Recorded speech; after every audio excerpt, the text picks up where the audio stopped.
Good evening to all of you. Welcome to the Shaurya academy. I hope आप सब ठीक होंगे, अच्छे होंगे। ओके और उम्मीद करती हूँ कि अभी तक जो भी मैंने पढ़ाया है उसमें किसी भी टॉपिक को लेकर के आप लोग को कोई भी संशय नहीं होगी, कोई भी दुविधा नहीं होगी। लेकिन फिर भी कोई क्वेरी है तो आप मुझे उसे बता सकते हैं बेझिझक, ठीक है। तो जो लोग भी मेरे व्हाट्सएप ग्रुप पे ऐड हैं वो मुझे व्हाट्सएप ग्रुप में कमेंट कर सकते हैं, और जो लोग नहीं ऐड हैं अगर वो ऐड होना चाहें तो वो भी मुझसे संपर्क कर सकते हैं, ठीक है। तो वो चैनल जो भी मेरी क्लासेस आती हैं उस क्लासेस में आप कमेंट कर सकते हैं, चाहे लाइव चैट में, चाहे आप बाद में कमेंट करके बोल दीजिए कि नहीं ऐड होना है। तो वहाँ पर आप मेरे से जो भी क्वेरीज हो, जो भी आपको डिस्कस करना हो स्टडी के पॉइंट ऑफ व्यू से, इकोनॉमी के सब्जेक्ट के पॉइंट ऑफ व्यू से, आप मुझसे पूछ सकते हैं, बता सकते हैं जो भी हो, ठीक है। लेकिन only for the economic section, for the study point of view, okay. ये नहीं कि आप वहाँ पे फालतू हाल चाल लें, तो वो चीज़ें नहीं हैं।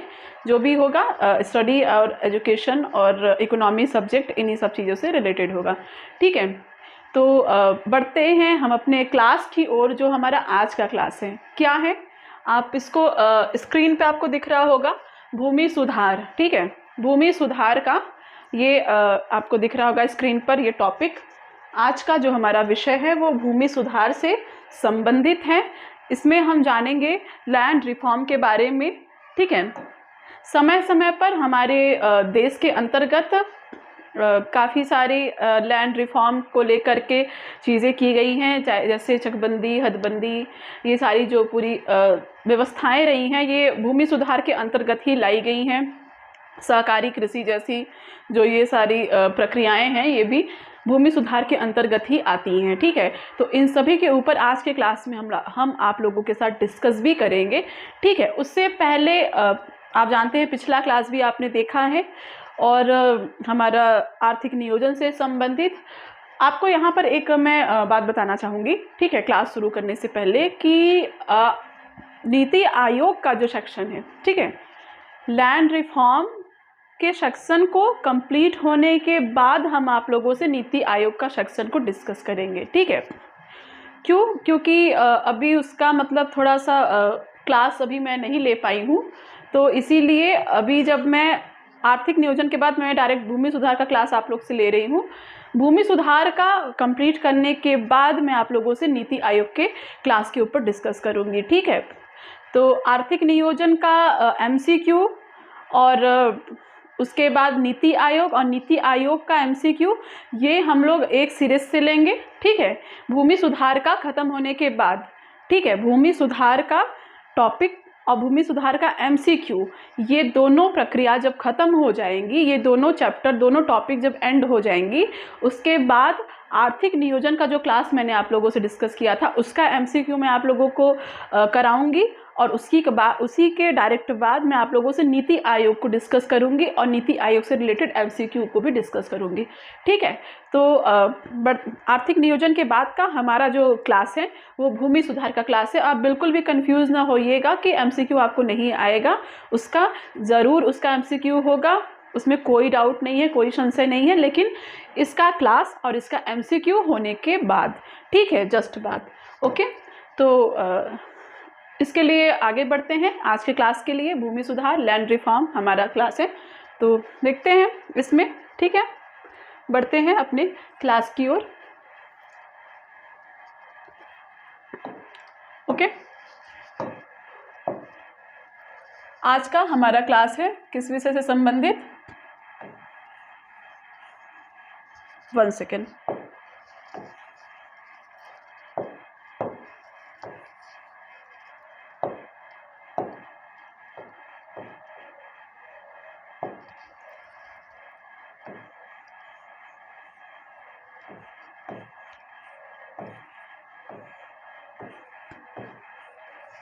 भूमि सुधार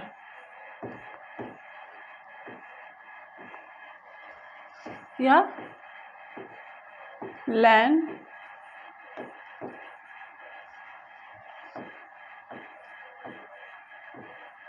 रिफॉर्म, ठीक है, ये हमारा आज के क्लास का टॉपिक है, आप लोग जानते ही हैं ऑलरेडी। तो आज के क्लास में हम इसी के बारे में बात करेंगे। क्या मतलब होता है भूमि सुधार से, क्या तात्पर्य होता है, इसको पहले हम इसकी एक बेसिक सी छोटी सी एक परिभाषा को अगर हम देखें तो कृषि भूमि जो होता है उसको लेकर के भू स्वामित्व जो होता है, मतलब जो भी आपकी ज़मीन है, ठीक है, उसके आप मालिक हैं, तो आप क्या हैं, उस भूमि के स्वामी हैं। तो इसकी परिभाषा होती है कि भू स्वामित्व का उचित एवं न्यायपूर्ण वितरण भूमि सुधार के अंतर्गत आता है, ठीक है। यानी कि जैसा कि आप जानते हैं अंग्रेज़ों के टाइम में जमीन कृषि और खेती इन सब चीज़ को लेकर के काफ़ी ज़्यादा शोषणकारी व्यवस्थाएं थी, ठीक है। जमीन जायदाद जो भी होते थे, जायदाद को एक साइड रखिए, जो कृषि भूमि होती थी, कृषि की जो ज़मीन होती थी, उसकी जो स्वामित्व हो, उसकी जो अधिकारिता हो, उसको लेकर के अंग्रेज़ों के टाइम में काफ़ी ज़्यादा शोषणकारी व्यवस्थाएं मौजूद थी, जिसमें आप जमींदारी व्यवस्था को देखे होंगे, सुने होंगे, रैयतवाड़ी, जमींदारी और महालवाड़ी, ऐसी कुछ व्यवस्थाएं थी जो अंग्रेज़ों द्वारा बनाई गई थी, जो कि काफ़ी ज़्यादा शोषणकारी थी। किसानों का बहुत ही ज़्यादा शोषण किया जाता था। क्यों? क्योंकि अंग्रेज़ों का जो उनका जो मोटिव था, जो एक लक्ष्य था, भारत में विकास करना या भारत के लोगों का विकास करना, उनकी जीवन स्तर में सुधार लाना, ऐसा नहीं था। उनका जो मोटिव था, उनका जो एक लक्ष्य था, वो था कि ज़्यादा से ज़्यादा लाभ कमाया जाए, ज़्यादा से ज़्यादा प्रॉफिट उनको मिले इंडिया से, इंडिया की चीज़ों से, भारत के संसाधनों से उन्हें ज़्यादा से ज़्यादा प्रॉफिट मिले, जिससे वो अपने देश का विकास कर सके, उसे आगे बढ़ा सके, ठीक है। ये अंग्रेज़ों का मोटिव होता था। उनका कोई भी ये उद्देश्य नहीं था कि उन्हें भारत का विकास करना है। कहने को लोग कहते हैं कि अंग्रेज ना आए होते तो भारत में टेक्नोलॉजी नहीं आई होती, ट्रेन नहीं होता, सड़कें नहीं होती, काफ़ी सारी चीज़ें हैं जो नहीं होती। मान लिया एक बार कि भारत में कुछ चीज़ें हैं जो अंग्रेज़ों ने स्टार्ट की हैं, लेकिन इस पर्पज़ से नहीं कि वो भारत को डेवलप करना चाहते हैं या फिर भारत में ये चीज़ें लाना चाहते हैं यहाँ के लोगों के लिए, यहाँ के विकास के लिए, ऐसा नहीं है। जो भी चीज़ें उन्होंने की हैं, ट्रेन भी चलाई हैं तो अपने फ़ायदे के लिए, ताकि बंदरगाहों पर माल ले जाने में उन्हें आसानी हो सके। तो वो लोगों ने जो भी किया है सिर्फ़ और सिर्फ अपने फ़ायदे के लिए किया है। भारतवर्ष हमारा जब गुलाम था, जब हमारा देश ब्रिटिश रूल के अधीन था, उस समय हमारे देश में जो भी हुआ है वो हर एक चीज़ अंग्रेजी सरकार द्वारा अपने फ़ायदे के लिए की गई है, ना कि भारतीयों के लिए या भारत के लिए, ठीक है। तो उसी में भू स्वामित्व का भी एक कॉन्सेप्ट था। ज़मीन की अधिकारिता को लेकर के भी उनकी जो भी व्यवस्थाएं थी, चाहे वो जमींदारी प्रथा हो, मैं पढ़ाऊँगी अभी आपको ये सारी प्रथाओं को, जमींदारी प्रथा हो, चाहे वो रैयतवाड़ी हो, चाहे वो महालवाड़ी हो, ये सारी प्रथाएं जो थी वो सिर्फ़ और सिर्फ किसानों के शोषण के लिए थी। ज़्यादा से ज़्यादा वो चाहते थे कि जो किसानों को जो उपज होती है, जो प्रॉफिट होता है, वो उन्हें मिले। इतना ज़्यादा उन्हें बोझ तले, चाहे वो ब्याज का बोझ हो, टैक्सेस हो, लोन उधार हो, ऋण हो, कुछ भी हो, किसी भी तरीके से उन्हें इतना ज़्यादा दबा दिया जाता था जमींदारों के द्वारा। हालांकि करवाते अंग्रेज थे, लेकिन करते कौन थे? वो भी करने वाले भी हमारे भारतीय ही थे। भारतीय कैसे? जो उच्च वर्गों से आते थे, जो थोड़े संपन्न थे, जमींदार जैसे लोग, मुखिया जैसे लोग जो थे, वही लोग अपने ही गांव के छोटे छोटे गरीब किसानों का शोषण करते थे और बहुत ही भयानक तरीके से करते थे कि पूरी उपज का उन्हें कुछ नहीं मिलता था। जो भी उपज होती थी वो उन्हें टैक्सेस पे करने में ही, उधार, ब्याज, यही सब चुकाने में ही उनके चले जाते थे, उन्हें कुछ नहीं मिलता था। ऐसी व्यवस्थाएं काफ़ी ज़्यादा आज़ादी के समय से हमारे यहाँ पर विद्यमान थी। आज़ादी के पहले, ठीक है, आज़ादी के पहले ब्रिटिश रूल के अंतर्गत भारत में ये ऐसी व्यवस्थाएँ उसमें मतलब काफ़ी ज़्यादा शामिल थी, ठीक है। और इन्हीं सब चीज़ों को जब हमारा देश आज़ाद हुआ, ठीक है, आप सभी जानते हैं जब देश आज़ाद हुआ तो देश की जो स्थिति थी वो काफ़ी ज़्यादा दयनीय थी। आप सभी जानते हैं बंटवारा हुआ, देश आज़ादी में इतने लोग मारे गए, काफ़ी ज़्यादा भुखमरी की सामना की गई। देश में भुखमरी से कितने लोग मरे, कितने लोग अंग्रेज़ों के अत्याचारों से मरे, काफ़ी वजह रही हैं कि हमारे यहाँ पर की जो व्यवस्था थी वो अंदरूनी तौर पर एकदम डगमगा गई थी। ठीक है, आज़ादी के बाद लोगों का यहाँ से वहाँ आवाजाही जो हुई, भारत से पाकिस्तान लोग आ रहे हैं, पाकिस्तान से लोग भारत जा रहे हैं, तो ऐसी चीज़ों से काफ़ी ज़्यादा अव्यवस्था उत्पन्न हो गई थी।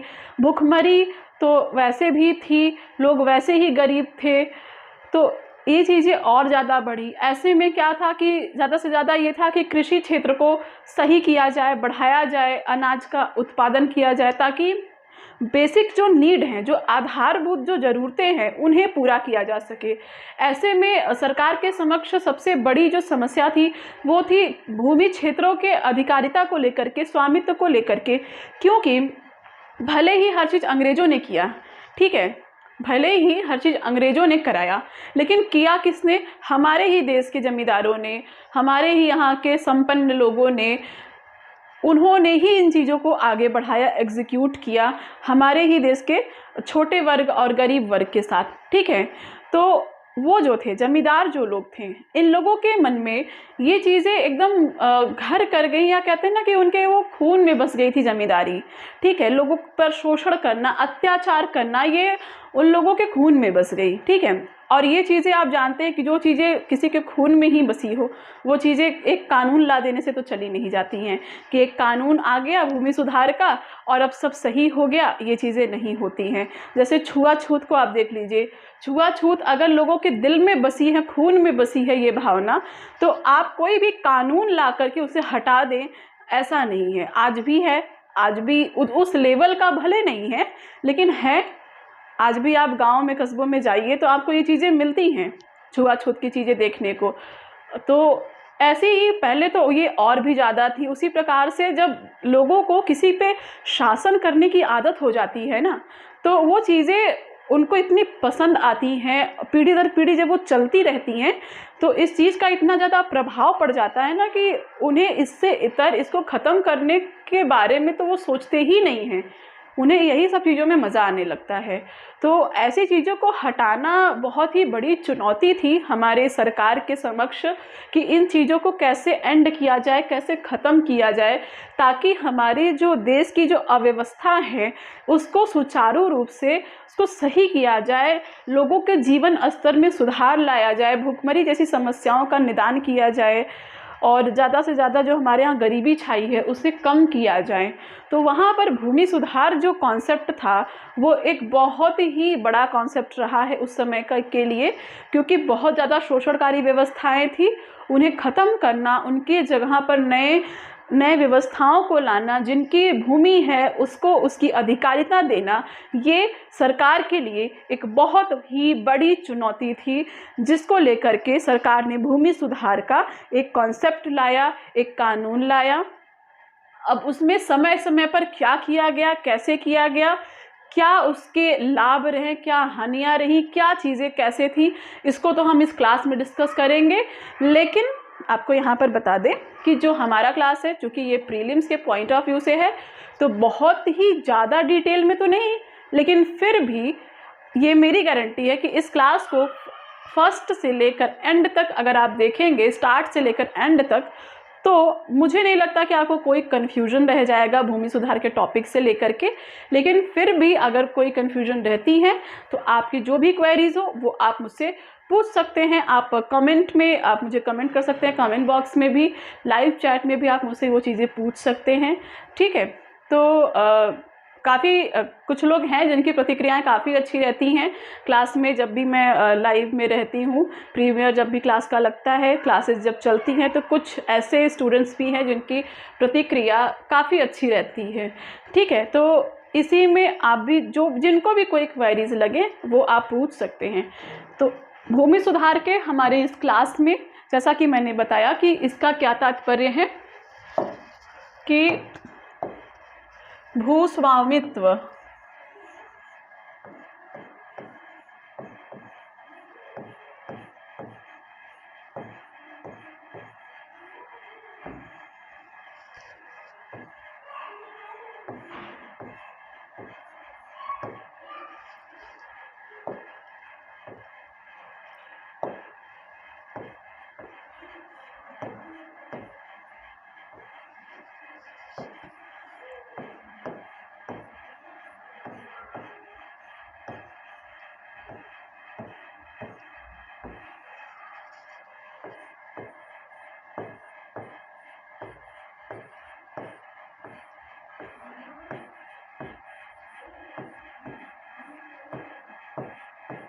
भू स्वामित्व का उचित एवं न्यायपूर्ण वितरण सुनिश्चित करना।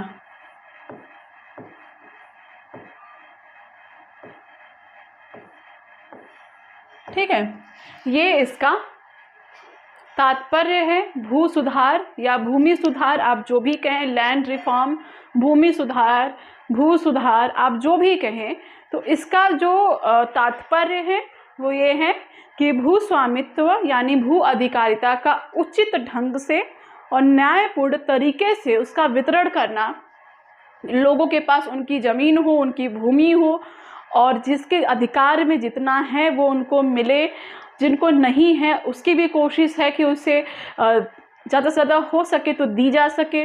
ठीक है, जैसे हदबंदी और चकबंदी, हदबंदी जैसी जो व्यवस्थाएं आई हैं ऐसी चीज़ों में, तो चकबंदी, हदबंदी, ये सब चीज़ को हम इस क्लास में पढ़ेंगे तो आप जानेंगे कि कैसे सरकार एक उचित और न्यायपूर्ण वितरण के लिए क्या क्या प्रयास करती आई है भू सुधार के अंतर्गत। तो ये सारी चीज़ें हम इसमें पढ़ेंगे। ये इसकी एक बेसिक सी डेफिनेशन है कि भू स्वामित्व का उचित एवं न्यायपूर्ण तरीके से वितरण करना, या फिर एक अगर अदर परिभाषा इसकी देखें तो लैंड रिफॉर्म या भूधारिता। भूधारिता यानी कि जिसकी भूमि है, भूमि को धारण कौन करता है, जिसकी वो जमीन होती है, ये जमीन मेरी है तो उसका जो भूधारक है वो मैं हूँ। ठीक है, या उसके लैंड होल्डिंग, लैंड होल्डिंग का मतलब कि लैंड होल्डर कौन होता है, जिसकी वो लैंड होती है, जिसकी वो ज़मीन होती है, वही उसका होल्डर होता है, वही उसका धारक होता है, वही उसका मालिक होता है। तो ये इसका एक कॉन्सेप्ट है। तो भूधारिता को इस प्रकार व्यवस्थित किया जाए कि उसका अधिकतम उपयोग किया जा सके। ठीक है, यानी कि एक इसका और डेफिनेशन यहाँ पर बनता है।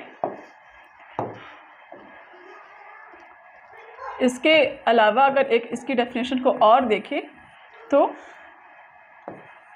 भूधारिता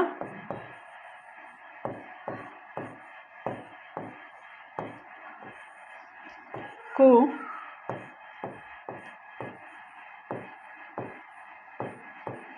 इस प्रकार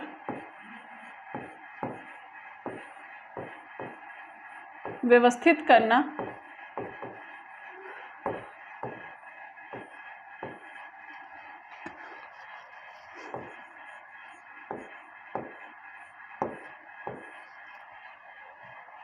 कि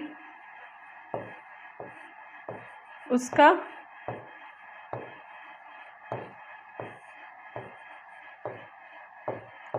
अधिकतम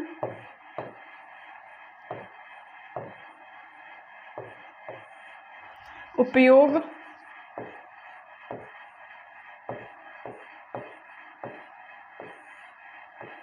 किया जा सके।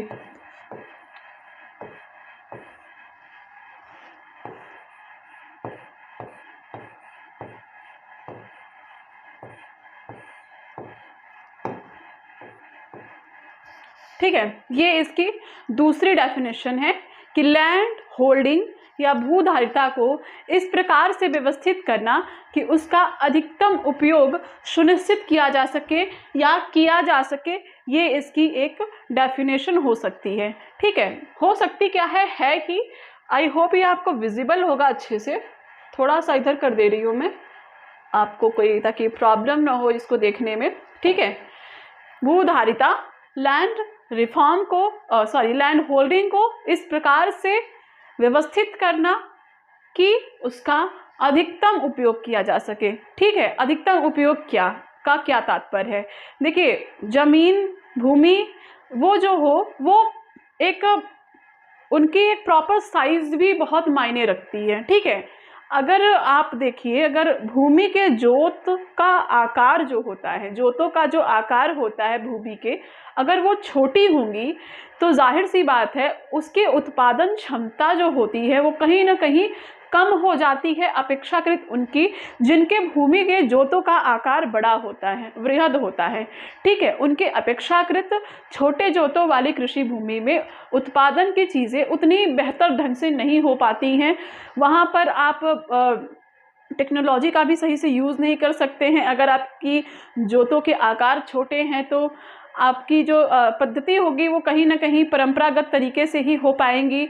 वहाँ पर आप टेक्निकल तरीके से आसानी से नहीं कर सकते हैं, पैदावार भी अच्छी नहीं हो सकती हैं। आपके जो काफ़ी सारी जो ज़मीनें हैं, अगर आप चाहें तो उनको आप कवर भी नहीं कर पाएंगे अच्छे से, ठीक है। तो ये दिक्कतें आती हैं जब भूमि के आकार, जोतों के आकार अगर छोटे होते हैं तो।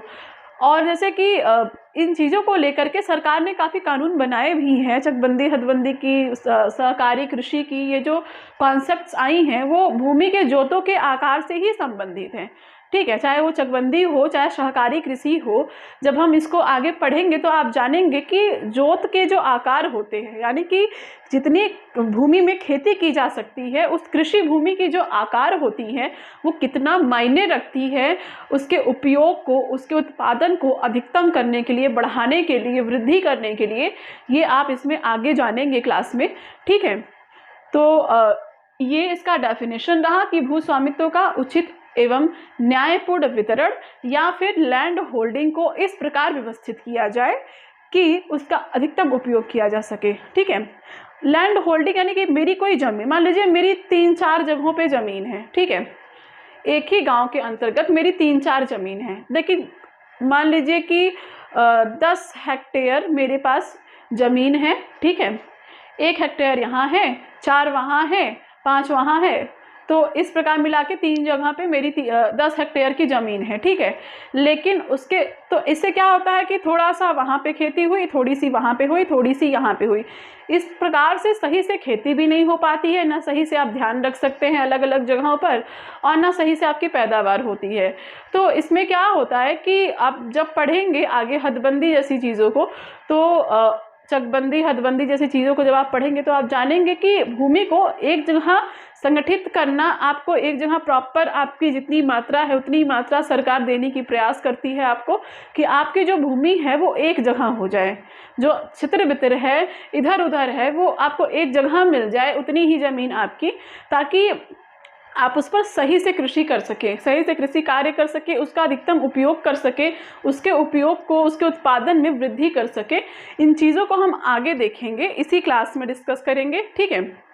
तो ये तो रहा डेफिनेशन की बातें, मैंने आपको बताई कि ये क्यों आई, क्योंकि अंग्रेजों की जो शोषणकारी व्यवस्थाएं थी उन्हें सरकार को समाप्त करना था, और इसीलिए सरकार चाहती थी कि भूमि सुधार को लाया जाए, जमीन की स्वामित्व के आधार पर, अधिकारिता के आधार पर उसमें सुधार किया जाए, ठीक है। और इसीलिए ये कार्यक्रम, भूमि सुधार का ये कानून, ये सारी चीज़ें आई हैं, ठीक है। तो क्या क्या इसके बन सकते हैं पॉइंट्स कि क्यों आई है, तो अगर हम इनको देखें तो भूमि सुधार को लाने के पॉइंट्स क्या क्या बन सकते हैं। तो क्यों, अगर हम पूछे कि भूमि सुधार क्यों आया है, क्यों, अगर ये वाई लग जाता है क्यों, तो इसका क्या जवाब हो सकता है, किस लिए, क्यों। तो यहाँ पर हम कुछ ऐसे ही कारणों को जानेंगे, ठीक है। इस क्यों का अगर हम जवाब लें तो इसको आप देखिए,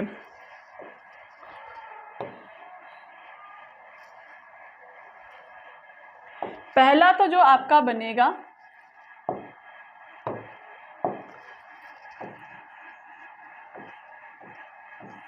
कृषि भूमि का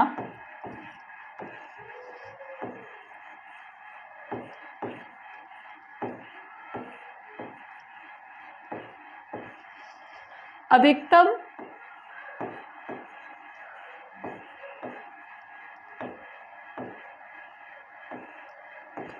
एवं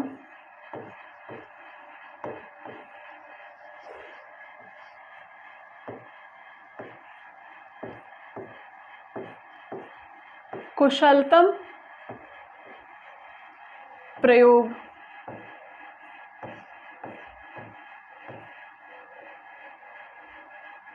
ठीक है। एक पॉइंट तो इसका ये रहा कि कृषि की जो भूमि है उसका ज़्यादा से ज़्यादा और कुशल ढंग से, उचित ढंग से प्रयोग किया जा सके, ये इसका एक पॉइंट हो सकता है। दूसरा पॉइंट इसका बनेगा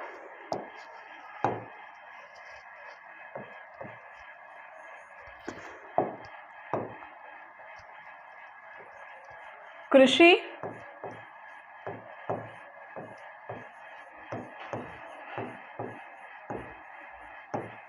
उत्पादकता में वृद्धि। ठीक है, ये इसका दूसरा पॉइंट बनेगा। ठीक है, अब इस पॉइंट को आप देखिए तो आप अगर पहला पॉइंट देखते हैं कि कृषि भूमि का अधिकतम और कुशलतम प्रयोग, अगर कृषि भूमि का अधिकतम और कुशलतम प्रयोग होगा तो जाहिर सी बात है कि यहाँ पर कृषि की जो उत्पादन की जो क्षमता है, उत्पादकता है, वो जाहिर सी बात है उसमें वृद्धि होगी, वो बढ़ेगी ही। ठीक है, इसके बाद तीसरा क्या रीज़न हो सकता है इस क्यों का अगर हम जवाब दें तो रोजगार सृजन, कृषि क्षेत्र के अंतर्गत रोजगार सृजन हो सके इसके लिए। ठीक है, तीसरा एक ये हो सकता है इसका इस क्यों का अगर जवाब कि भूमि सुधार की आवश्यकता क्यों है, एक तो कृषि भूमि का अधिकतम और कुशलतम प्रयोग हो सके। ठीक है, शोषणकारी व्यवस्थाएं खत्म हो सके जो ब्रिटिश गवर्नमेंट द्वारा बनाई गई थी। दूसरा उसके बाद आता है कि उत्पादकता में वृद्धि हो सके, उत्पादन क्षमता में वृद्धि हो सके। तीसरा रोजगार में वृद्धि हो सके। कृषि क्षेत्र के अंतर्गत आप जानेंगे कि हमारे देश में बेरोजगारी भी बहुत स्तरों पर पाई जाती है। प्रच्छन्न बेरोजगारी जैसी मौसमी बेरोजगारी, प्रच्छन्न बेरोजगारी जब हम पढ़ेंगे तो आपको हम बताएंगे कि बेरोजगारी के भी विभिन्न स्तर हैं। बहुत से प्रकार की बेरोजगारी हमारे देश में पाई जाती है। कहीं पर लगता है कि लोग काम कर रहे हैं, असल में वो कुछ नहीं कर रहे होते हैं, बस उस काम में संलग्न पाए जाते हैं, लेकिन वो असल में बेरोजगार ही होते हैं, वो उनका कोई रोजगार नहीं होता। ऐसी ही एक हमारी प्रच्छन्न बेरोजगारी भी है। कुछ मौसमी बेरोजगारी होती हैं कि पर्टिकुलर एक मौसम में उन्हें वो रोजगार मिलता है, उसके बाद पूरा महीना वो ऐसे ही बिता देते हैं। तो ऐसे में क्या होता है कि कृषि का जो क्षेत्र है, अगर भूमि और कृषि की उत्पादकता में वृद्धि होगी तो कृषि और कृषि से रिलेटेड चीज़ों में भी वृद्धि होगी और इस प्रकार से लोग इन चीज़ों में भी खुद को काम में लाएंगे, काम में डालेंगे, रोजगार उनको भी मिलेगा। ठीक है, तो इस प्रकार से एक ये भी रहा है कि ज़्यादा से ज़्यादा कृषि क्षेत्र में भी रोजगार का सृजन हो सके। भूमि सुधार को इस प्रकार से व्यवस्थित किया जाए कि कृषि क्षेत्र के अंतर्गत भी इससे रिलेटेड जो चीज़ें हैं वहाँ पर भी लोगों को रोजगार मिल सके, रोजगार का सृजन हो सके, या लोग खुद से ही खुद को काम के अंतर्गत शामिल करें, काम करें, आत्मनिर्भरता की ओर अग्रसर हो, ऐसा रहा है। ठीक है, और चौथा अगर हम देखें, चौथा पॉइंट क्या हो सकता है इसमें, तो यहाँ पर आप देखेंगे कि जो चौथा पॉइंट ये है कि अर्थव्यवस्था के अंतर्गत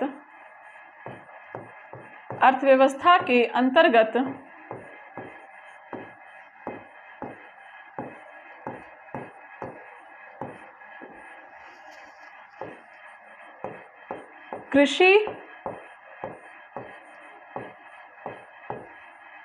क्षेत्र का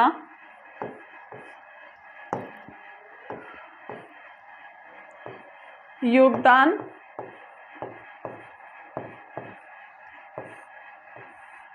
बढ़ाना। एक ये होता है, और एक उसके बाद हम लास्ट में अगर देखें तो औपनिवेशिक शासन की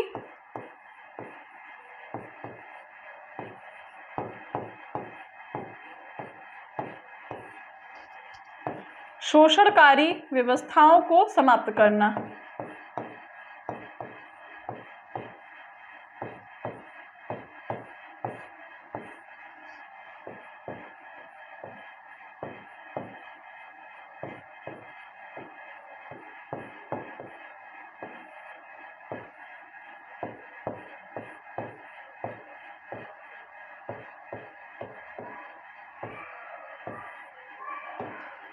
समाप्ति।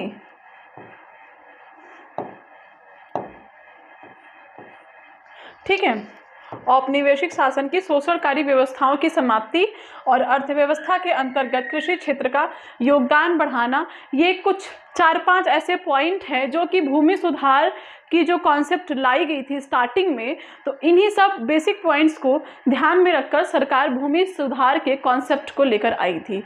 ठीक है, इसीलिए ताकि उसका अधिकतम और कुशलतम प्रयोग किया जा सके, भू कृषि भूमि का और कृषि उत्पादकता में वृद्धि की जा सके, ज़्यादा से ज़्यादा कृषि क्षेत्र के अंतर्गत रोजगार का सृजन हो सके, अर्थव्यवस्था के अंतर्गत कृषि क्षेत्र की भागीदारी बढ़े या आप कह सकते हैं कि उसका योगदान बढ़े। ठीक है, ऑल ओवर जो इकोनॉमी होती है हमारे देश की, उसमें जब भी हम उसका आखिर में जो डाटा निकालते हैं हमारे इकोनॉमिक ग्रोथ का, तो उसमें हम देखते हैं कि हमारी इकोनॉमिक ग्रोथ के अंतर्गत कृषि क्षेत्र का कितना योगदान रहा, सेवा क्षेत्र का कितना रहा, औद्योगिक क्षेत्र का कितना रहा, ये सारी चीज़ों को हम देखते हैं। ठीक है, तो ऐसे में कृषि क्षेत्र का योगदान बढ़े, ये भी इसका एक कॉन्सेप्ट रहा है भूमि सुधार कानून लाने के लिए। ठीक है, उसके बाद औपनिवेशिक शासन की जो शोषणकारी व्यवस्थाएं थी, चाहे वो रैयतवाड़ी हो, महालवाड़ी हो, जमींदारी हो, ऐसी जो व्यवस्थाएं थी, इन चीज़ों को हटाने के लिए, सही करने के लिए आप एक काश्तकारी प्रथा का आपने नाम सुना होगा, इसको भी हम डिस्कस करेंगे आगे चल के। तो ये सब चीज़ों को हम वहाँ पर देखेंगे। ठीक है, आज का जो मेरा क्लास है उसमें हम भूमि सुधार की बेसिक चीज़ों को भी जानेंगे। ठीक है, उसके बाद हम उसमें जो भी व्यवस्थाएं की गई है उन चीज़ों को जानेंगे। उसके बाद कुछ अधिनियम ऐसे हैं जो भूमि सुधार को लेकर के लाए गए हैं अब तक के, उनको भी हम देखेंगे। ठीक है, तो ये पूरा कॉन्सेप्ट आज भूमि सुधार से संबंधित मैं पूरी कोशिश करूंगी कि आपका इस क्लास में क्लियर हो जाए। इसके बाद हम इस क्लास का MCQ करेंगे। तो बढ़ते हैं हम अपने क्लास की ओर। तो यहाँ पर आपको ये दिखाई दे रहा होगा यहाँ पर। ठीक है, तो यहाँ पे आप देखेंगे भूमि सुधार इस टॉपिक को।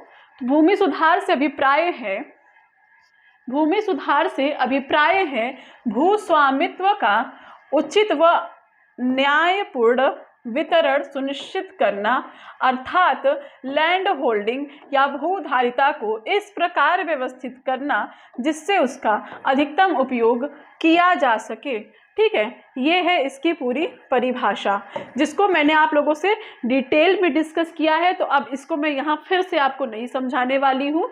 जो भी क्वेरी हो आप कमेंट करके पूछिएगा। अगर यहाँ तक आपको लगे कि यहाँ तक जो भी मैंने बताया है उसमें आपको कोई भी संशय है, कोई भी दुविधा है, तो आप उसे ज़रूर कमेंट करके मुझे बताएं। ठीक है, बढ़ते हैं। देखिए नेक्स्ट क्या है। तो नेक्स्ट, स्वतंत्रता से पूर्व भारत में भू राजस्व प्रणालियाँ। मैंने आपसे कहा था ना कि हम जानेंगे कि जो हमारी औपनिवेशिक शासन, औपनिवेशिक सरकार जो रही है, उसने भारत में लोगों के शोषण के लिए जैसी व्यवस्थाओं को लाया, भूमि क्षेत्र के अंतर्गत, कृषि क्षेत्र के अंतर्गत भू स्वामित्व को लेकर के वो व्यवस्थाएं कैसी रही हैं, कौन कौन सी रही हैं, उनको हमने कहा कि आपको डिटेल में बताएंगे। तो बस वही ये है। तो स्वतंत्रता से पूर्व भारत में भू राजस्व को लेकर के क्या प्रणालियाँ रही हैं, इनको हम जानेंगे। किस प्रकार से भूमि को लेकर के टैक्सेस लिए जाते थे औपनिवेशिक सरकार द्वारा लोगों से, इन चीज़ों को हम जानेंगे। उसमें जो पहला है जमींदारी, अस्थाई, इस्तमरारी, कुछ भी आप कहिए, ये व्यवस्था। ठीक है, जमींदारी प्रथा जिसको हम बेसिक तौर पर जानते हैं, इसको हम अस्थाई बंदोबस्त भी कहते हैं और इसको हम इस्तमरारी व्यवस्था भी कहते हैं। कहीं भी कोई भी नाम आए, ज़रा भी कंफ्यूज ना होइएगा। अस्थाई बंदोबस्त, जमींदारी प्रथा, इस्तमरारी व्यवस्था, कुछ भी नाम आए तो यही है, ये तीनों एक ही हैं, ये आप ध्यान में रखिएगा। ठीक है, कैसे जमींदारी व्यवस्था इसका नाम पड़ा, कैसे ये अस्थाई बंदोबस्त कहा जाने लगा, इसे भी हम यहाँ पर समझते हैं। देखिए 1790 में लॉर्ड कॉर्नवालिस ने 10 वर्षीय भू राजस्व व्यवस्था लागू किया। ठीक है, यानी कि अब आप लोग जानिए कि 1790 में लॉर्ड कॉर्नवालिस का नाम आप लोगों ने सुना ही होगा। उन्होंने 1790 में भू राजस्व के संबंध में, भूमि को लेकर के टैक्सेस के संबंध में एक भू राजस्व नीति लाई, जमींदारी प्रथा, जो कि 10 वर्षीय राजस्व व्यवस्था रही। ठीक है, 10 वर्षों के लिए यह व्यवस्था लाई गई थी। यानी कि लॉर्ड कॉर्नवालिस ने 1790 में 10 वर्षों के लिए एक भू राजस्व व्यवस्था लाई, ठीक है, जिसमें भूमि का स्वामित्व तथा लगान वसूली का अधिकार जमींदार को बनाया गया। ठीक है, यानी कि लॉर्ड कॉर्नवालिस ने 1790 में जो व्यवस्था लाई भू राजस्व के संबंध में, वो क्या थी? वो 10 वर्षीय थी, यानी कि 10 वर्षों के लिए थी।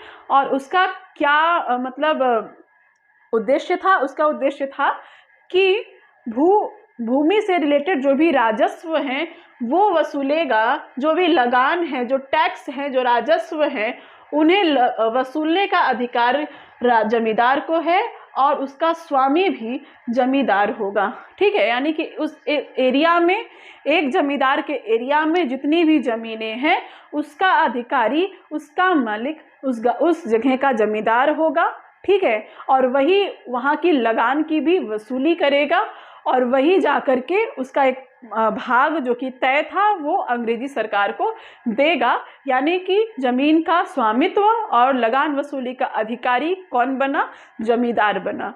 ठीक है, जमींदारी व्यवस्था इसका इसीलिए नाम पड़ा क्योंकि यहाँ पर जो अधिकार दिया गया वो किसको दिया गया? जमींदारों को दिया गया। ठीक है, जब भी जमींदारी व्यवस्था का नाम आए, आप ये हमेशा ध्यान में तुरंत आपको आ जाना चाहिए कि लगान वसूलने का और दूसरा भूमि के स्वामित्व का अधिकारी कौन है? जमींदार है, और इसीलिए इसे जमींदारी प्रथा कहा गया। ठीक है, जमींदारी प्रथा या जमींदारी व्यवस्था इसे कहा जाता है इसी आधार पे।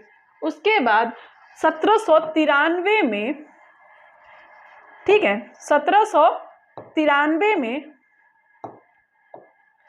कॉर्नवालिस ने 10 वर्ष की व्यवस्था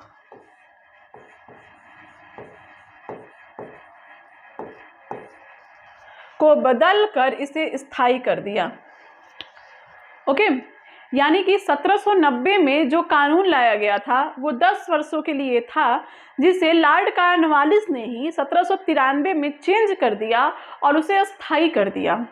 और इसलिए इस प्रथा को, जमींदारी प्रथा को, अस्थाई बंदोबस्त नाम से भी जाना जाने लगा। ठीक है, इसे आप अस्थाई बंदोबस्त इसलिए कहते हैं क्योंकि 1793 में 1790 में लाई गई जमींदारी प्रथा को अस्थाई कर दिया गया 10 वर्षों के स्थान पर, इसीलिए ये अस्थाई बंदोबस्त भी कहा जाने लगा है। इसमें लगान वसूली का 10/11 भाग सरकार तथा शेष 1/11 भाग जमींदारों हेतु नियुक्त किया गया। ओके, यानी कि लगान वसूली का 10/11 भाग सरकार को और शेष जो भाग बचता है 1/11 वो जमींदारों हेतु नियत किया गया। अगर आप मानिए कि अगर 1100 रुपया लगान में प्राप्त होता है तो यहाँ पर देखिए 1100 रुपये लगान में प्राप्त हुआ तो 10/11 भाग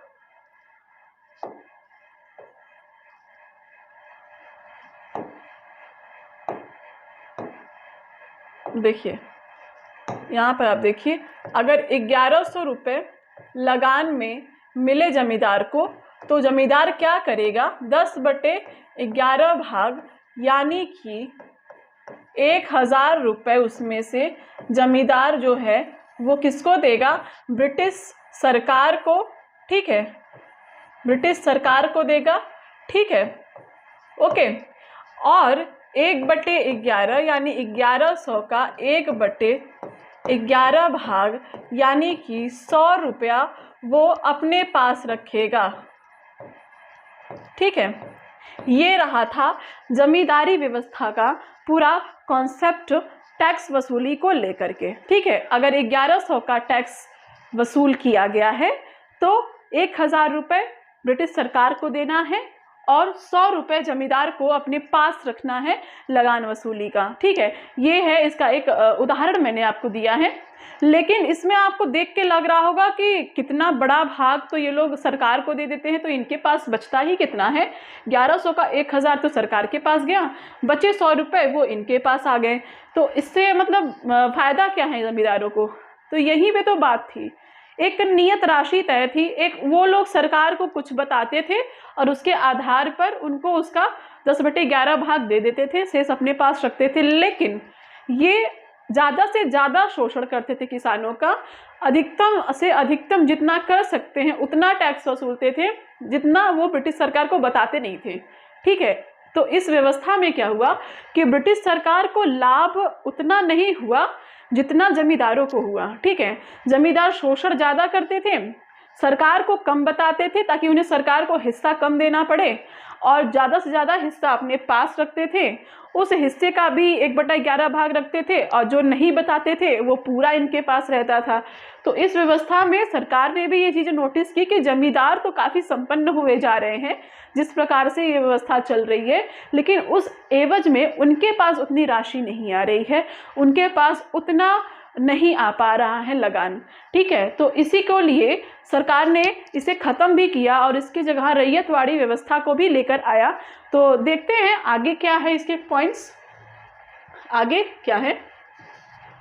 1794 में सूर्यास्त का नियम लागू किया गया।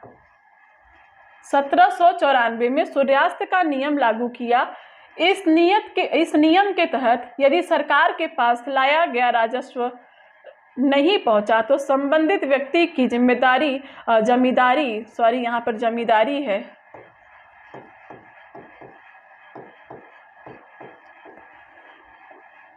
नीलाम कर दी जाएगी। देखिए इसको आप समझिए, यहाँ पे थोड़ा टाइपिंग की मिस्टेक हो गई है इस पॉइंट में, लेकिन मैं आपको इसको समझा देती हूँ। 1794 में सूर्यास्त का एक नियम लाया गया, ठीक है, सरकार के द्वारा। तो उस समय ये क्या प्रावधान किया गया कि जब सरकार ने देखा कि लाभ हमें उस हिसाब से नहीं मिल रहा है जिस हिसाब से जमींदार संपन्न हुए जा रहे हैं, तो उसने क्या किया, उसने एक कॉन्सेप्ट लाया सूर्यास्त के नियम का। क्या कहा कि लगान वसूली का जो दिन है उस दिन में सूर्यास्त होने से पहले तक, ठीक है, अगर संबंधित जमींदार अपना लगान सरकार को नहीं देता है, सरकार का जो हिस्सा है लगान वसूली वाले दिन ही सूर्यास्त से पहले अगर वो सरकार को उसका हिस्सा नहीं देता है तो वो जो जमींदार है उसकी जमींदारी की जो अधिकार है उसको समाप्त कर दिया जाएगा और उसकी सारी चीज़ें सरकार के नियंत्रण में आ जाएंगी। ये व्यवस्था की गई सूर्यास्त के नियम के अंतर्गत। कब आया ये नियम? 1794 के अंतर्गत, ठीक है, सूर्यास्त का नियम आया, ठीक है। उसके बाद यह व्यवस्था भारत के 19% भाग पर लागू की गई थी, जिसमें बंगाल, बिहार, उड़ीसा के अतिरिक्त बनारस व उत्तरी कर्नाटक के क्षेत्र भी शामिल थे। ओके, यानी कि आप यहाँ पर देख सकते हैं कि भारत का पूरे उस समय का जो हमारा भारत देश था उसका 19% भाग पर ये जमींदारी प्रथा लागू थी उस समय, ठीक है। फ्लाउड कमीशन की रिपोर्ट में अस्थायी बंदोबस्त की आलोचना की गई है। जब भी आपको कहीं पे ये टर्म मिले, फ्लाउड कमीशन टर्म जब भी आपको मिलता है तो आप ये चीज़ें ध्यान में रखिएगा कि उस कमीशन के अंतर्गत अस्थायी बंदोबस्त की व्यवस्था को आलोचना किया गया है, उसकी बुराई की गई है। ये चीज़ें आप ध्यान में रखिएगा। कहाँ कहाँ लागू थी? बंगाल, बिहार, उड़ीसा के अतिरिक्त बनारस व उत्तरी कर्नाटक के क्षेत्र में ये व्यवस्था लागू थी भारत के 19% भूभाग पे, ठीक है। तो ये रहा जमींदारी प्रथा का पूरा जो भी बेसिक कॉन्सेप्ट हो सकता है वो मैंने आपको समझा दिया है। आई थिंक कि जमींदारी व्यवस्था को लेकर के आपकी कोई क्वेरी नहीं होंगी। तो बढ़ते हैं हम अपने रैयतवाड़ी व्यवस्था की ओर। जमींदारी व्यवस्था के बाद जो रैयतवाड़ी व्यवस्था आई उसके कॉन्सेप्ट को हम समझते हैं, ठीक है। Okay, 1 second.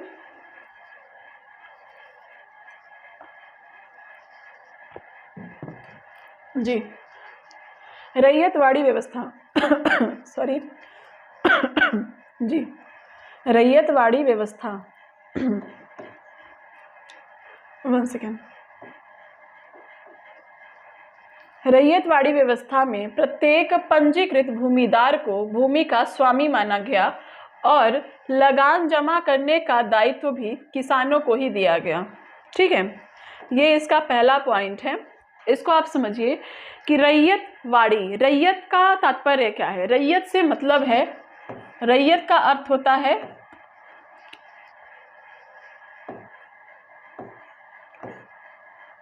वन सेकेंड,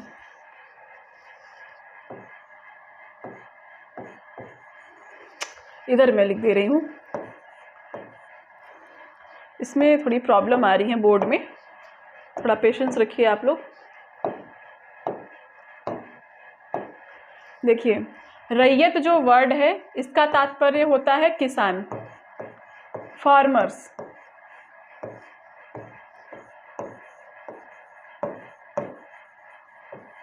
रैयत का तात्पर्य है किसान। आप लोग एक चीज़ों को हमेशा ध्यान रखिएगा, आपको कोई भी प्रथा, कोई भी व्यवस्था समझने में ज़रा सी भी प्रॉब्लम नहीं आएगी अगर आप उन व्यवस्थाओं को पढ़े हैं, उनका मतलब जानते हैं तो। जमींदारी व्यवस्था का नाम जब भी आए आप जान जाइए कि वहाँ पर जो अधिकारी है वो कौन है, जमींदार हैं। रैयतवाड़ी व्यवस्था का जब नाम आए तो रैयत का तात्पर्य होता है किसान, तो वहाँ पर जो अधिकार है वो किसको है, वो किसानों को होगा, रैयत को होगा, ठीक है। रैयतवाड़ी व्यवस्था में प्रत्येक पंजीकृत भूमिदार को भूमि का स्वामी माना गया और लगान जमा करने का दायित्व भी किसानों को ही दिया गया, ठीक है। अगर कोई जमीन आपकी है, आपके पास उसके लीगल डॉक्यूमेंट्स हैं, यानी कि आप पंजीकृत हैं उस जमीन को लेकर के, तो आप ही उसके मालिक समझे जाएंगे। यहाँ से जमींदार का कॉन्सेप्ट ही हटा दिया गया, ठीक है। यानी कि अब जमींदार का कोई कॉन्सेप्ट नहीं रह गया, कोई अधिकार नहीं रह गया।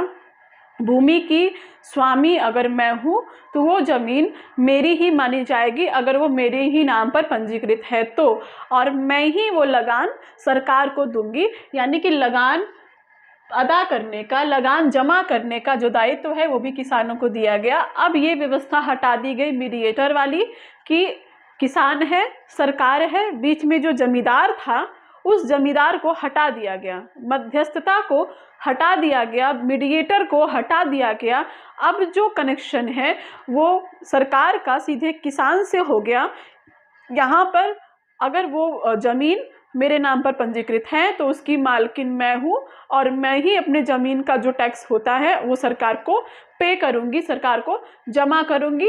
तो अब यहाँ पर डायरेक्ट रिलेशन बना सरकार और किसान के अंतर्गत, मीडिएटर हट गया, क्योंकि सरकार को ये लगा कि जमींदारों को ज़्यादा फायदा हो रहा है, हमें तो उतना हो ही नहीं रहा है, जमींदार तो संपन्न हुए जा रहे हैं। तो ऐसे में उसने जमींदार को ही बाइकआउट कर दिया, हटा दिया, और डायरेक्ट जो कन्वर्सेशन है वो किसानों और सरकार के मध्य स्थापित हो गया, ठीक है। उसके बाद दूसरा जो पॉइंट यहाँ पर आता है, ठीक है, यदि किसान निर्धारित लगान जमा नहीं कर पाता था तो उसे भू स्वामित्व से वंचित कर दिया जाता था, ठीक है। इस व्यवस्था की एक दूसरी जो बात थी कि चूंकि यहाँ पर जो कन्वर्सेशन था, डायलॉग था, वो डायरेक्ट सरकार और किसान के मध्य था, लेकिन जो निश्चित राशि थी टैक्स की, अगर वो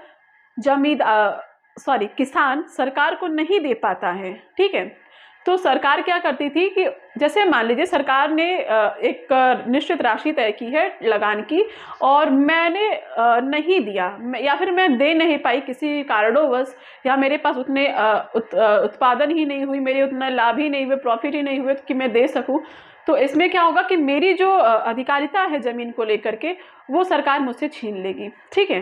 यानी कि निर्धारित लगान जमा नहीं कर पाने पर भूस्वामित्व छीन लिया जाता, किसानों का वंचित कर दिया जाता था, ठीक है। उसके बाद रैयतवाड़ी व्यवस्था का जन्मदाता थॉमस मुनरो और कैप्टन रीड को माना जाता है, ठीक है। ये तो जो दो पॉइंट मैंने बताया आपको वो बेसिक से पॉइंट थे रैयतवाड़ी व्यवस्था को समझने के लिए कि उसमें अधिकारिता किसको थी।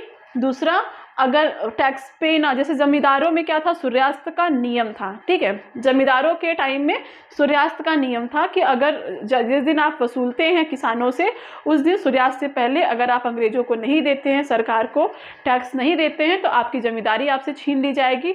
उसी प्रकार से यहाँ पर किसानों को भी ये कहा गया कि अगर आप अपने निर्धारित टैक्स को नहीं जमा कर पाएंगे तो आपकी भूस्वामित्व की जो अधिकारिता है आपको उससे वंचित कर दिया जाएगा, वो आपसे छीन लिया जाएगा, ठीक है। इस व्यवस्था का जन्मदाता थॉमस मुनरो या टॉमस मुनरो जो भी कहिए, और दूसरा कैप्टन रीड था। 1792 में रैयतवाड़ी व्यवस्था बारामहल जिले में पहली बार कर्नल रीड द्वारा लागू की गई थी। बारामहल जिले, बारामहल जिला, ठीक है, जिले का नाम है बारामहल, ठीक है। और कब? 1792 में। सबसे पहले लागू की गई थी कर्नल रीड के द्वारा। सबसे पहले इस एक जिले में ये व्यवस्था लागू थी कर्नल रीड के द्वारा। हालांकि उस समय भारत के 19% भूभाग पर जमींदारी व्यवस्था चल रही थी, लेकिन 1792 में सर्वप्रथम बारामहल जिले में कर्नल रीड ने ये व्यवस्था लागू की थी। कौन सी व्यवस्था? रैयतवाड़ी व्यवस्था। ओके, आगे बढ़ते हैं। इस व्यवस्था के अंतर्गत ब्रिटिश भूभाग का 51% हिस्सा शामिल था। ठीक है, चूंकि ये व्यवस्था इसलिए ज़्यादा सफल हुई उस विगत जो व्यवस्था रही जमींदारी की उससे, क्योंकि यहाँ पर क्या था कि डायरेक्ट कन्वर्सेशन था, डायरेक्ट डायलॉग्स बनते थे। किसके मध्य में? किसान और सरकार के मध्य में। ये डायरेक्ट संबंध था, डायरेक्ट रिलेशन था, कोई मीडिएटर नहीं था। तो ये लोगों को भी ठीक लगता होगा उस टाइम के अकॉर्डिंग, हो सकता है, क्योंकि उसमें उनका बहुत दोहन होता था, बहुत शोषण होता था। ऐसे में शायद उन्हें भी ये लगा हो कि नहीं, अब यहाँ पे हमारी जो कन्वर्सेशन है वो डायरेक्ट सरकार से ही है, तो शायद इसीलिए लोग भी इस चीज़ों को एक्सेप्ट किए होंगे और वहाँ के जो शासक थे उन्हें भी ये ठीक लगी होंगी। तो ये बहुत जगह पर लागू की गई थी, उनको इससे ज़्यादा फायदा दिखता होगा। यह 30 वर्षों के लिए लागू की गई और इसकी दर 1/3 निश्चित की गई। ठीक है, यानी कि ये 30 ईयर्स के लिए थी और इसकी जो टैक्स रेट थी, टैक्स की जो रेट थी वो 1/3 थी। ठीक है, यानी उत्पादन का 1/3 हिस्सा सरकार को टैक्स के रूप में किसानों को पे करना होता था इस व्यवस्था के अंतर्गत। ठीक है, सरकार द्वारा इस व्यवस्था को लागू करने का उद्देश्य बिचौलियों जमींदारों के वर्ग को समाप्त करना था। ये मैंने आप लोगों से पहले ही डिस्कस कर लिया। ठीक है, आगे बढ़ते हैं हमारे तीसरे व्यवस्था की ओर, जो कि है महालवाड़ी व्यवस्था। महाल वर्ड का क्या तात्पर्य है? महाल शब्द का तात्पर्य है गांव। ठीक है, महाल वर्ड का तात्पर्य है गांव से, यानी कि महाल शब्द आता है तो आप समझ लीजिए कि गांव। अब आप कहेंगे कि गांव कैसे हो गया अधिकारिता के संबंध में? पहला था जमींदार। ठीक है, जमींदार जब था तो जमींदारों को अधिकार था स्वामित्व का भी, टैक्स वसूलने का भी। दूसरा व्यवस्था आया रैयतवाड़ी का। ठीक है, रैयतवाड़ी का जब व्यवस्था आया तो वहाँ पर किसानों को अधिकार हो गया टैक्सेस पे करने का और उनकी जो स्वामित्व थी वो भी बनी रही। अब महालवाड़ी जो व्यवस्था आई है, यहाँ पर एक नया कॉन्सेप्ट आया। क्या? अब यहाँ पर उन्हें लगा कि किसानों से, एक एक किसानों से वसूलने में उन्हें शायद थोड़ी प्रॉब्लम लगी होगी या उन्हें शायद वहाँ पर फायदा न दिख रहा हो, जो भी हो। तो उन्होंने क्या किया, अब गांव-गांव का अलग अलग पैमाना तय कर दिया। एक पर्टिकुलर गांव है, उन लोगों ने क्या किया कि इस गांव का, जैसे मान लीजिए कि कोई गांव है ए, तो अब ए गांव के लिए एक निश्चित राशि तय कर दी गई कि ए गांव से हमें इतनी टैक्स हमें चाहिए। ठीक है, एनी हाउ, अब वो चाहे एक ही किसान दे, पूरे किसान मिलके दें, कोई दे ना दे, ये सरकार का उससे कोई मतलब नहीं है। सरकार को बस उस गांव से उतना लगान चाहिए और वो लगान किससे लेगा? वो उस गांव के मुखिया से। ठीक है, उस गांव का मुखिया चूंकि उस गांव का मालिक होता है, ठीक है, तो उससे वो पूरे गांव का जो टैक्स निर्धारित है वो लेगा। अब उस मुखिया के ऊपर है कि वो उस टैक्स को अपने पास कैसे कलेक्ट करता है। ठीक है जी। महाल का तात्पर्य गांव से है। इस व्यवस्था के अंतर्गत गांव के मुखिया से सरकार का लगान वसूली का समझौता होता है, जिसे महालवाड़ी बंदोबस्त कहा गया। ठीक है, ये मैंने आपको बताया। दूसरा पॉइंट है, इस व्यवस्था का जनक हॉट मैकेंजी को माना जाता है। ठीक है, मैकेंजी को इस व्यवस्था का जनक माना जाता है कि उसी ने इस व्यवस्था का इजाद किया है। उसके बाद 1819 के अपने प्रतिवेदन में हॉट मैकेंजी ने महालवाड़ी व्यवस्था का सूत्रपात किया और सर्वप्रथम 1822 में इसे कानूनी रूप से लागू कर दिया। ठीक है, 1819 में इस व्यवस्था का मैकेंजी ने प्रतिपादन किया था, लेकिन 1822 में इसे सबसे पहले लागू भी कर दिया। किस व्यवस्था को? महालवाड़ी व्यवस्था को। आगे बढ़ते हैं, क्या पॉइंट इसमें बनता है? यह व्यवस्था मध्य प्रांत, उत्तर प्रदेश, पंजाब में लागू की गई। तथा इस व्यवस्था के अंतर्गत ब्रिटिश विभाग का 30% भाग सम्मिलित था। ठीक है, मध्य प्रांत आप आज जानते हैं, मध्य प्रदेश को मध्य प्रांत कहा जाता था। उस समय काफ़ी बड़ा एरिया हुआ करता था उस समय मध्य प्रदेश का, छत्तीसगढ़ भी उसी में था और सारे प्रोविंस थे। ठीक है, तो वो सारा जो पूरा एरिया था मिडिल इंडिया का, उसे मध्य प्रांत कहा जाता था। उत्तर भारत हमारा उत्तर प्रदेश, उसके बाद हमारा पंजाब राज्य, ये सारे जो स्टेट्स रहे थे उस समय के, उस समय आप जानते हैं कि पाकिस्तान भी अलग नहीं था, तो पंजाब का बहुत बड़ा भूभाग था। तो पूरे भारत का यानी ब्रिटिश भारत का 30% जो भूभाग था वो महालवाड़ी व्यवस्था के अंतर्गत आता था। इस व्यवस्था के अंतर्गत भू राजस्व का निर्धारण समूचे ग्राम के उत्पादन के आधार पर किया जाता था। एक कोई गांव है, अगर सरकार को लगता है कि उस पर्टिकुलर गांव में उत्पादन बड़ा ज़्यादा होता है तो वहाँ के लिए ज़्यादा राशि तय की गई। जहाँ पे उन्हें पता है कि नहीं ठीक ठाक नहीं होता होगा तो वहाँ के हिसाब से उन्होंने तय की है। हालांकि ये बात तो है कि औकात से ज़्यादा वो लोग लगाते थे लगान।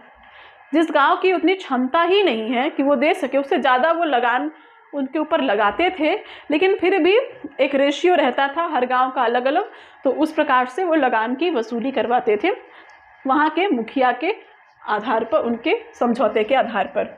अब यहाँ पर है भारत में भूमि सुधार की रूपरेखा। ठीक है, ये यहाँ से हमारा नया पॉइंट शुरू होता है। ठीक है, 1 सेकेंड।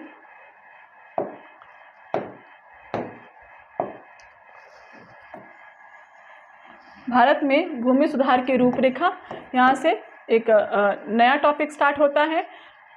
आज़ादी से पहले की जो व्यवस्थाएं थी, जमींदारी, रैयतवाड़ी और महालवाड़ी, वो तीनों मैंने आपसे डिस्कस किया। जमींदारी, जमींदार हर चीज़ है, रैयतवाड़ी, रैयत यानी किसान हर चीज़ है, महालवाड़ी गांव यानी गांव का मुखिया, उससे हर चीज़ है। ये तीनों आप इनके नामों से भी ध्यान में रख सकते हैं। जमींदारी व्यवस्था को जमींदारी व्यवस्था, अस्थाई बंदोबस्त, इस्तेमारी व्यवस्था, तीनों में से कुछ भी कहा जा सकता है। कहीं भी कोई भी नाम आए आप बिल्कुल भी कंफ्यूज ना होइएगा। ठीक है जी। भारत में भूमि सुधार की रूपरेखा, अब यहाँ पर एक कॉन्सेप्ट यहाँ पर ये आता है इसकी रूपरेखा को लेकर के। ठीक है, तो अब देखते हैं कि क्या है इसके अंतर्गत, क्या व्यवस्थाएं की गई हैं इसके अंतर्गत। ठीक है, तो इस व्यवस्था में हम देखते हैं संस्थागत सुधार। सबसे पहले भारत में भूमि सुधार को लेकर के संस्थागत सुधार कैसे किए गए। ठीक है, एक सेकेंड आप लाइन पर रहिए, मैं अभी आती हूँ।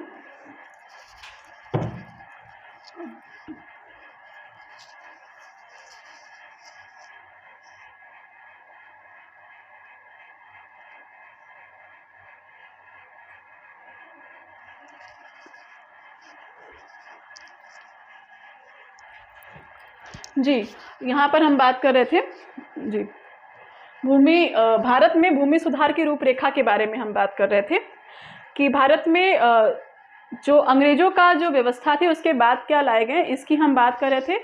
चूँकि इसको अगर हम यहाँ पर देखें तो क्लास हमारी काफ़ी लंबी हो चली है। ठीक है, लगभग 1 घंटे की हमारी क्लास हो गई है और मुझे लगता है कि इस क्लास को यहाँ पे स्टॉप कर देना चाहिए क्योंकि क्लास और लंबी हो जाएगी। अभी मैं इसमें और आगे बढ़ूँगी तो काफ़ी सारे इसमें पॉइंट्स हैं जो कि आपके साथ डिस्कस करना है। क्योंकि ये क्लास ज़्यादा लंबी हो गई है तो इसे यहाँ स्टॉप करते हैं। नेक्स्ट क्लास में भूमि सुधार के यहीं से आगे बढ़ेंगे। ठीक है, यहीं से आगे बढ़ेंगे हम और यहाँ से भारत में भूमि सुधार की जो रूपरेखा है यानी कि महालवाड़ी के बाद से जो भी व्यवस्था है यहाँ से हम आप लोग को आगे से डिस्कस कराएंगे अपने दूसरे क्लास में। ठीक है, तो यहाँ से इस पॉइंट को हम आगे लेके कल की क्लास में बढ़ेंगे।